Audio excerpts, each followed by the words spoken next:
I'm High Heel Knight. Welcome to my channel.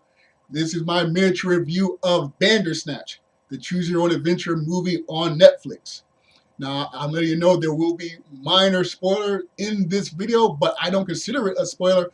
I consider it informing the public.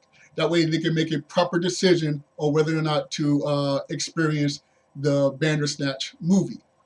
So let me say at first that on an artistic level, and on a technological level, and on a suspense level, it is wonderful. It is fascinating. It is a very interesting experience. It just grabs your attention and never lets go. And even the choosing your selection part is very well done. And when you reach an ending, you don't have to go all the way back to the beginning. You can, unless you choose certain spots to go back and make decisions. And there's so many scenarios. I watched it on a particular morning, and I watched about an hour and 20 minutes of footage.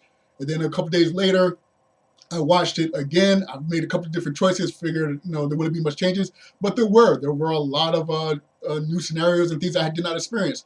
Plus, seeing it a second time helped reinforce a lot of the lessons and scenarios and explanations that were explained that I didn't quite get the first time around. So again, on an artistic level, it is fantastic, wonderful. Kudos to the folks behind Bandersnatch. But as far as whether I enjoyed it, no, I did not enjoy it. And this is where the minor spoiler / informing the public comes in from. Before I saw the movie, one of my online friends said, like, you know what, I don't think there's any real positive scenario to come out of this. And I said, well, the Black Mirror franchise is called Black Mirror for a reason. There's no real sunshines and rainbows ending. There's always some type of crazy tragedy with the Black Mirror. It's not called glass half full mirror. So on the one hand, I was expecting not necessarily a wonderful end or a lot of wonderful ends to the series, but I did expect some of the endings to be positive and wonderful, or at least uplifting. And this is where it's important. None of them are. None of them. It's all various levels of failure. There are some twists and turns and zaniness and craziness, but ultimately it's just a perpetual cycle of failure. Now, again, to its credit, there is a storyline that explains why these failures keep happening, why you are in this perpetual loop. So again, kudos to this production for giving that justification, but I wish I'd known that going in. If I'd known that going in, I probably would have enjoyed this more, or at the very least, disliked it less. Okay, think about casinos or carnivals, or if you go to arcade and you got the crane game or something like that. Hopefully, those are all rigged. Okay, they're not designed for you to win, or if you do win, not to win big. And even if you do win big, trust me, the house has won more. Okay, but so you going in, you see, okay, well, I know this is rigged somehow, but there is a chance that I might win something. I'll try it. Or you might say, hey, you know what? It's too hard, or it's too ridiculous, or I know I'm going to fail and fail and fail. I'm not even going to bother. And that's why I'm informing you about this, that, ultimately it's a very wild and crazy ride, but it all leads to some type of tragedy or failure.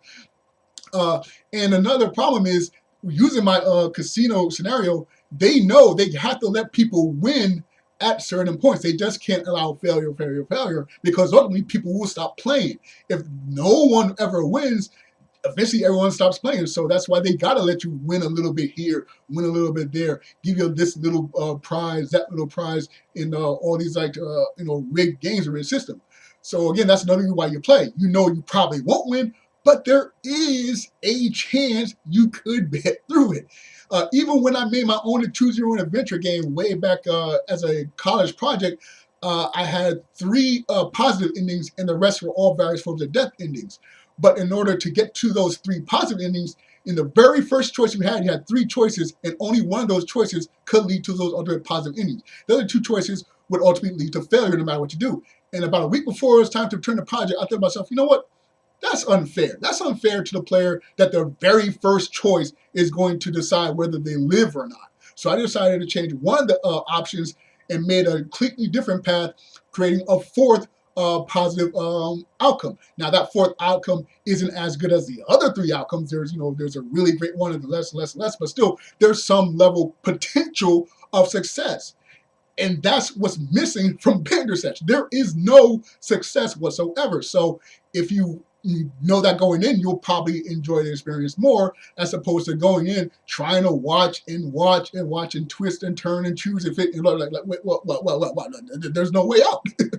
So yeah, that's why I'm letting you know that little spoiler. So if that seems appealing to you, if that seems like something you can deal with, you're still curious, fine, check it out. But if you're the type of person, you know what, I want something uplifting at the end. I want some type of experience. I want some type of justification for me spending an hour or 2 hours or even 3 hours going through every single possibility.